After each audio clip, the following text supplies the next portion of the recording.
Sí. Buenas tardes, doctora, compañeros. Presentaremos lo que es el tema de diuréticos y enfermedades renales, lo que conlleva. Iniciando tenemos los diuréticos y sus mecanismos de acción. Empezando, un diurético es una enzima o una sustancia que aumenta el volumen de orina excretada, especialmente la orina de solutos, que va desde sodio y cloruro, incluyendo al potasio y al calcio, pero estas en estancia secundaria. Y también actúan disminuyendo la reabsorción del sodio en los túbulos renales, provocando la natriuresis como efecto secundario la diuresis. Ahora, ¿qué es la natriuresis? Es el aumento de la producción de sodio y así también es el aumento de la excreción de sodio. La diuresis es el aumento de la producción de agua que es causada en base a esto, ya que el sodio no puede entrar al líquido intersticial, entonces por ende el agua tampoco entra al líquido intersticial. Estos dos provocan ese aspecto. Ahora podemos observar en la imagen dos gráficas, una que es de la ingesta de un diurético. Podemos observar que empieza en 100, eso es cuando todavía no tenemos nada o no se ingirió nada, y el volumen de líquido extracelular. Como podemos ver, están rectos, y cuando consumimos un diurético, observamos que esto aumenta a un 200, que sería la excreción del diurético que está provocándonos en el cuerpo. Y así también podemos observar cómo el volumen se lleva a bajar hasta 13, descendiendo su nivel del líquido extracelular. En acá también podemos observar cómo de aquí a tiempo estos se van arrectando debido a los mecanismos de acción que tiene un diurético como tal. El siguiente. Ya. Ahora los diuréticos se dividen en distintos tipos y por lo cual cada tiene su distinto mecanismo de acción y los lugares en donde actúan cada uno. Tenemos los diuréticos osmóticos, que como ejemplos tenemos la urea, el manitol y la sacarosa. Afectan la zona proximal de los túbulos con una gran cantidad de soluto, por lo cual no son reabsorbidos, generando la osmosis, que es la inhibición del agua. Tenemos los diuréticos de asa, que son los furosemida, ácido etacrínico y bumetanida. Estos inhiben uno de sodio, dos de cloruro y uno de potasio, evitando la reabsorción de estos y por lo cual aumentan la concentración de la disolución de la orina. Y este se lleva en el bloque ascendente de Henle. Tenemos los diuréticos diacídicos que bloquean el cotransportador de sodio y cloruro en la membrana luminal de las células de los túbulos distales del riñón, provocando entre un 5 y un 10% de la filtración glomerular. Y en los túbulos distales del nefrón, que es la unidad funcional del riñón, responsable de filtrar y reabsorber las sustancias de la sangre. Ahora tenemos los inhibidores de anhidrasa, que estos inhiben la enzima de anhidrasa carbónica, como lo dice su mismo nombre, que es la clave para la reabsorción del bicarbonato como tal. Disminuye tanto la reabsorción del bicarbonato como la del sodio, lo que aumenta la eliminación de estos iones en la orina y genera efecto diurético osmótico. Esta también es muy peligrosa si se consume en exceso, debido a que puede causar deshidratación y daña eso mucho los riñones. Ahora su función es de reducir el bicarbonato, como se dijo, reduce la absorción del sodio y aumenta la cantidad de sodio y bicarbonato en la orina, generando un efecto diurético. Su uso clínico frecuente es para tratar condiciones como el glaucoma, la enfermedad de la altura y ciertas formas de edema, aunque no es el diurético de elección para tratar la hipertensión como tal. Siguiente. Ahora tenemos los antagonistas de los receptores de los minerales. Estas son más que todo la espironolactona y la eplerenona. Son antagonistas de los receptores y bloquean la acción de la aldosterona en el túbulo colector renal. Esto reduce la absorción del sodio y la secreción del potasio. aumentando la eliminación del agua y del sodio mientras disminuye la pérdida de potasio en la orina. Ahora son estos diuréticos ahorradores de potasio, lo cual puede causar niveles elevados de potasio en la sangre, como la hiperpotasemia. Y tenemos los bloqueadores de los canales de sodio. Entre ellos, los usados son la amilorida y el triamtereno, que son ahorradores de potasio de igual manera. Estos bloquean directamente los canales de sodio en la membrana luminal de las células epiteliales del túbulo colector. Esto reduce la absorción del sodio y secreción del potasio y bloquean la entrada del sodio, como ya se dijo.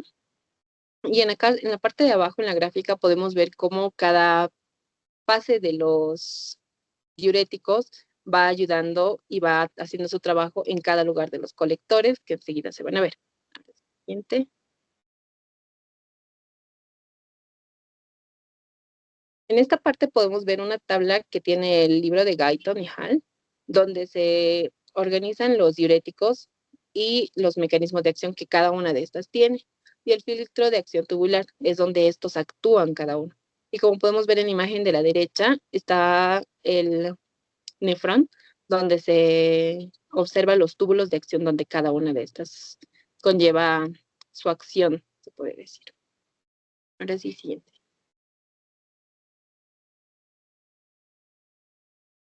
Ya, las enfermedades de los riñones. Los riñones tienen una enfermedad del 20 al 30% en toda la discapacidad que llegamos a tener. Y estas son muy peligrosas, obviamente, pero también de esta tenemos la lesión renal aguda, que es la AKI, que es una pérdida súbita de la función renal. Esta va causando de días y puede llegar a ser reversible, de acuerdo a cómo lo tratemos y el momento en el que lo tratemos. Y la enfermedad renal crónica, que es la pérdida regresiva de la función de las nefronas. Esta puede causar la capacidad renal total, su pérdida causando enfermedades o a base de enfermedades como la diabetes, la hipertensión y eso. Siguiente. La lesión renal aguda. La lesión renal aguda se divide en varios tipos de lesiones. Una de ellas es la lesión renal prerrenal, la lesión intrarrenal y la lesión postrenal. Bueno, acá vamos a tocar el tema de la lesión prerrenal aguda. Los riñones normalmente sufren, o bueno, reciben un 20-25% del gasto cardíaco, los que las tienen una alta tensión que pueden llegar a tener. Y para mantener una filtración glomerular eficaz, están así. Ahora, si digamos en una enfermedad aguda llegan a caer por debajo del 20 al 25%, y no se corrige a tiempo, estas pueden llegar a ser letales y llegando a colapsar totalmente el sistema renal. Pero si se mantiene entre su rango normal del 20 al 25% del gasto cardíaco y si se corrige a tiempo, esta puede ser reversible. Entonces, en esto hay que tener un poco más de cuidado. Ahora, los daños que causan estos son la depreciación del volumen intravascular, que es una hemorragia, y en unos ejemplos nos da el traumatismo, la cirugía, el posparto gastrointestinal, diarrea o vómitos. También causa falla cardíaca, infarto del miocardio y daño valvular. La vasodilatación periférica e hipotensión resultante, que es el choque anafiláctico, la anestesia y septis infecciones graves. Las anomalías hemodinámicas renales primarias, que son las estenosis, embolia o trombosis de la arteria renal y la arteria renal. Y eso sería siguiente. Bueno, continuando con la explicación, la otra de las lesiones renales, que puede ser aguda intrarrenal, está causada por anomalías dentro del riñón. Entre algunas causas de esta lesión renal aguda, podemos mencionar a la lesión de vasos pequeños o glomerulares. Entre ellos puede ser la vasculitis, émbolos de colesterol o glomerulonefritis, que es un tema que te voy a explicar más adelante. Otra de las causas es la lesión epitelial tubular, de ellas está la necrosis tubular debida a isquemia o toxinas o medicamentos. Y otra de las causas son la lesión intersticial, que puede ser pielonefritis aguda, nefritis intersticial alérgica aguda.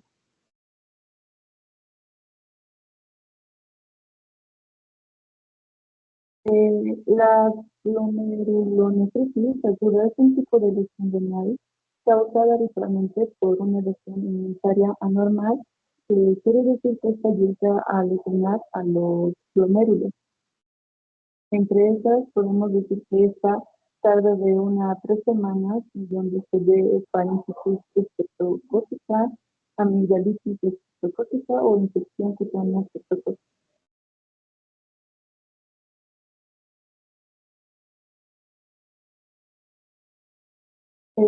Otra de las causas que se mencionaban era la necrosis tubular aguda como causa de la lesión renal aguda. Esta trata de la destrucción de las células epiteliales en los túbulos. Es decir, que se genera lo que se isquemia grave y al aporte inadecuado de estos ingredientes. Los venenos, toxinas o medicamentos que destruyen las células epiteliales tubulares. Otra de las causas es la necrosis tubular aguda causada por toxinas o medicamentos. Entre estas podemos mencionar a tetracloruro de carbono, los metales pesados como el mercurio, el plomo, o incluso algunos medicamentos como los antibióticos y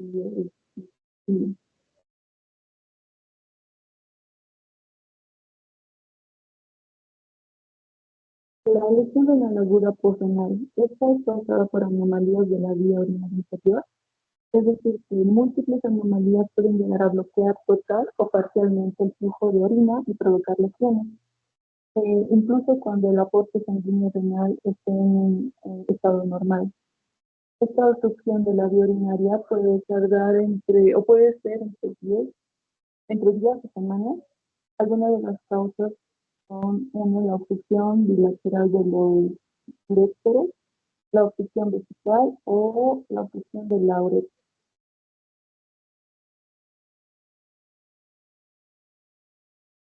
Efectos fisiológicos de lesión renal aguda. Estos se encuentran, o bueno, es un proceso donde se llega a ver la detención de agua, donde los productos de defectos del metabolismo y electrolitos en la sangre llegan a esparcir en el líquido extracelular.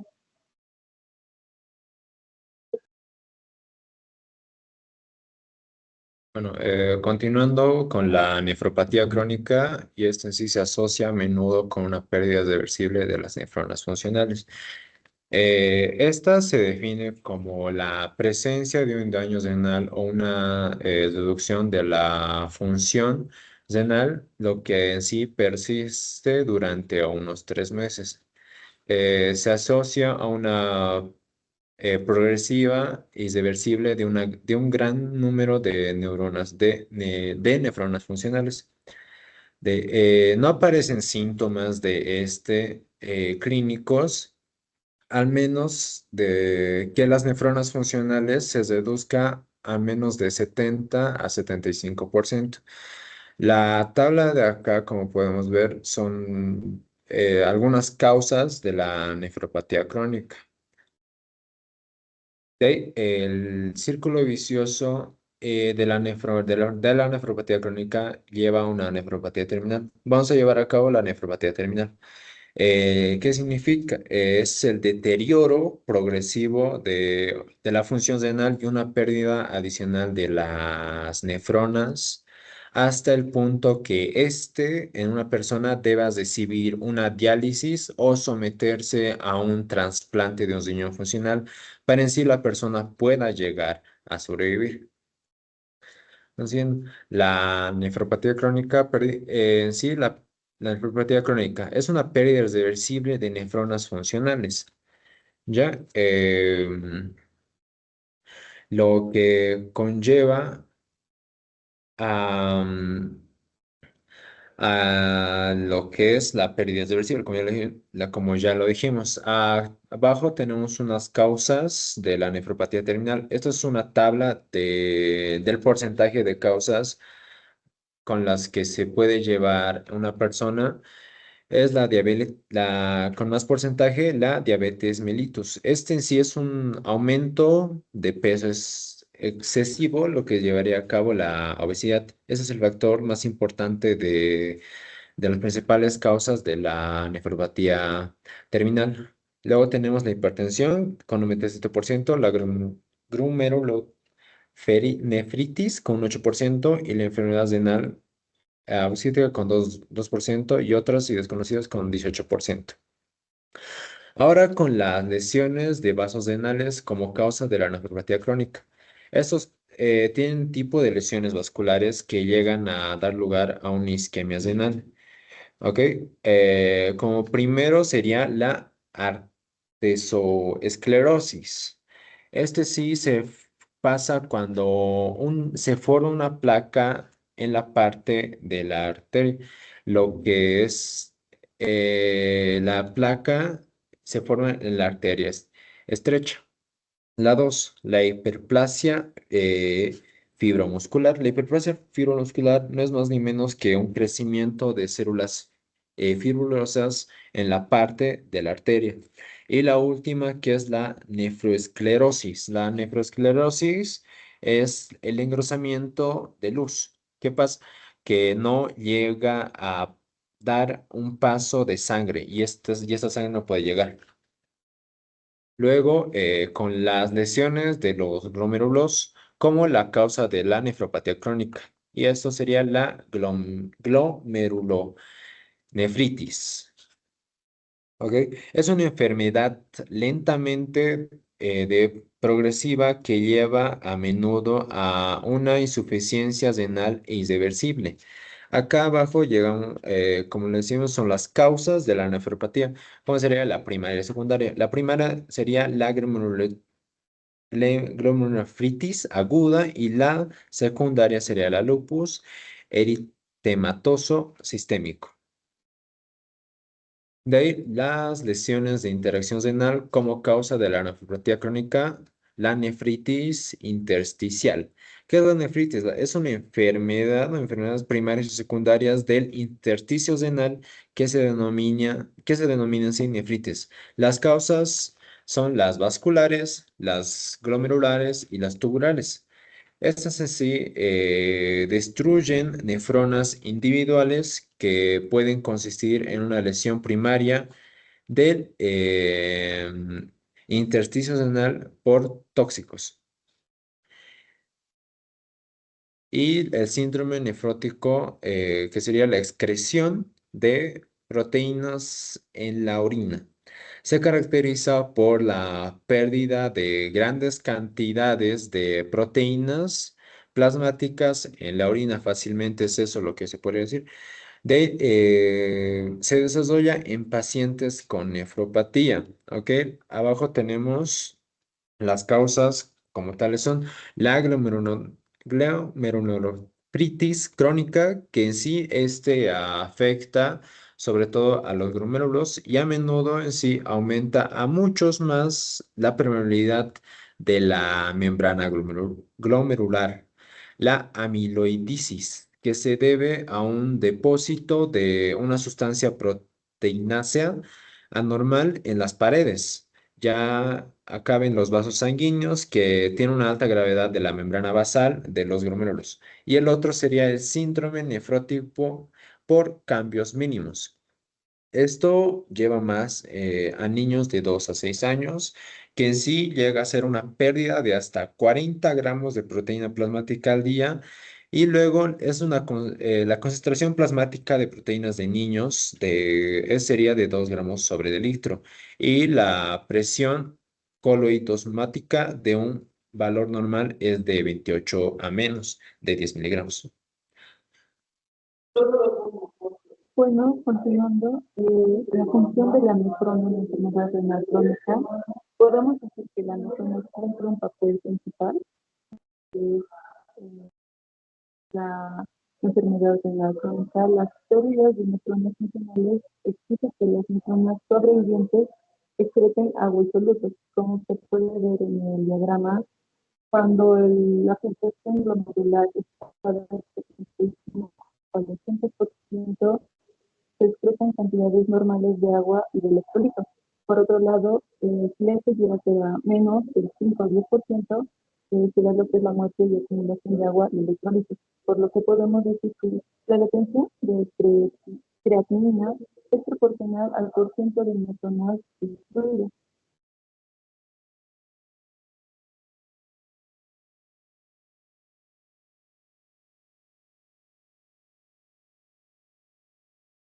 En el siguiente diagrama se puede ver lo que es mejor la filtración modular. Cuando se disminuye es igual a la disminución de secreción de creatinina, en donde podemos decir que la filtración de creatinina es igual a la filtración glomerular por la concentración plasmática de creatinina. Esto llega a ser igual a la excreción de creatinina. Como en el siguiente gráfico se puede ver cuando disminuye la filtración glomerular del 70%, llega a aumentar la creatinina y urea en el líquido extracelular.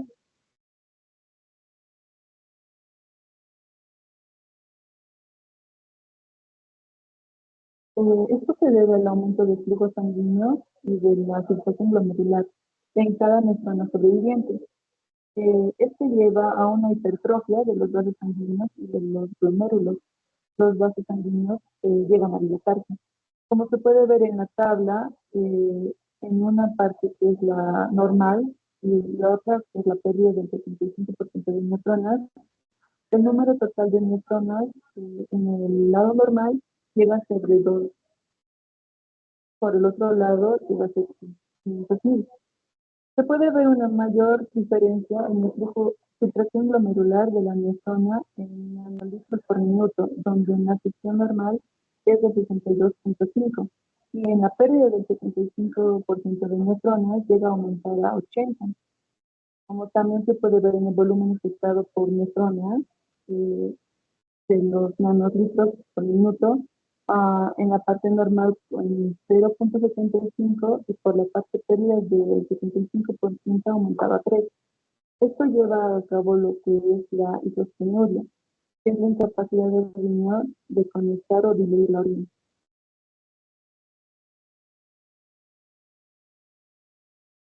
Entonces, se puede hablar de lo que es la retención de agua, la aparición de edemas en la nefropatía crónica, en donde podemos decir que la ingesta de sal y líquidos no es excesiva y la acumulación de líquido puede no ser tan grave hasta que la función renal caiga al 25% de lo normal, por lo que podemos ver que el edema asociado con la enfermedad renal se produce generalmente en las piernas y alrededor de los ojos.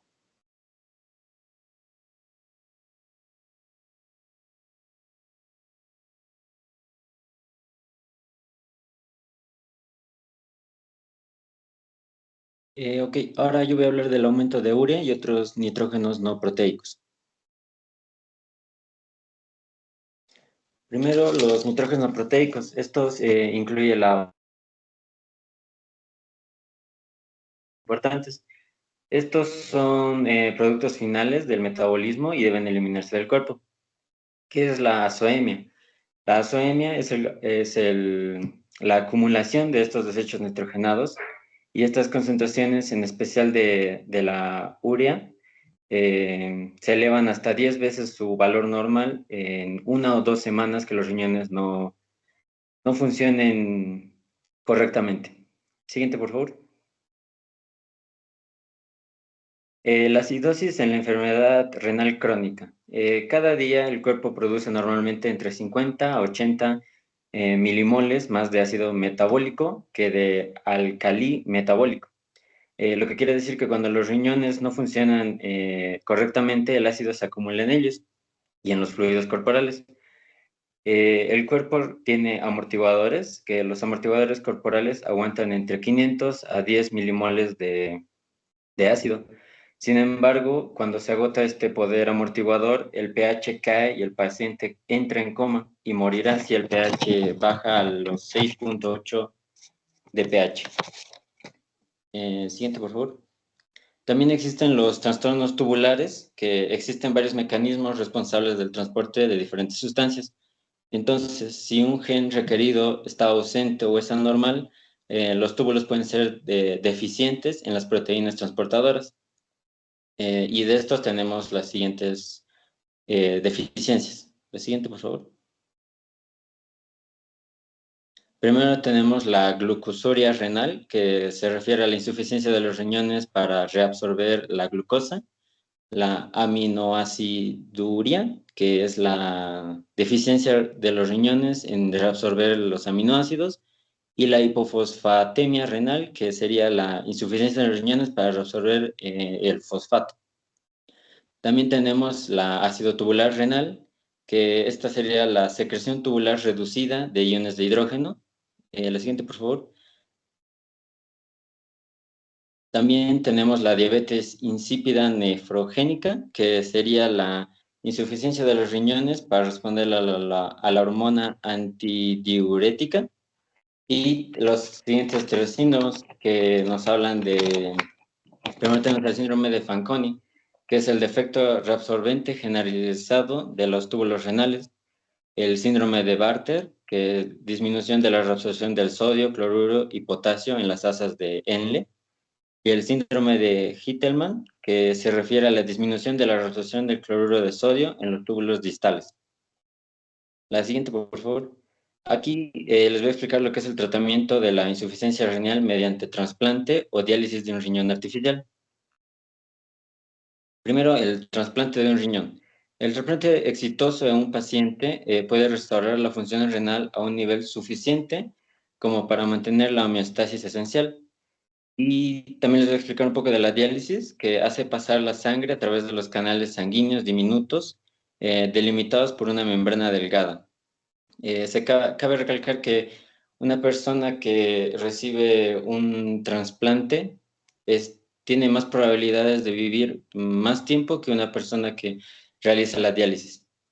Y a continuación les voy a explicar la eficacia del riñón artificial. El riñón artificial, la mayoría de los riñones artificiales eliminan el urea del plasma a una velocidad de 100 a 225 ml por minuto, lo que demuestra que es el doble de rápido que un riñón normal, porque el riñón solo limpia 70 ml por minuto. Sin embargo, el riñón artificial solo se usa de 4 a 6 horas al día durante 3 días a la semana. Entonces, esto demuestra que el riñón artificial no puede sustituir completamente, porque no cumple todas las funciones que cumple un riñón normal. Gracias.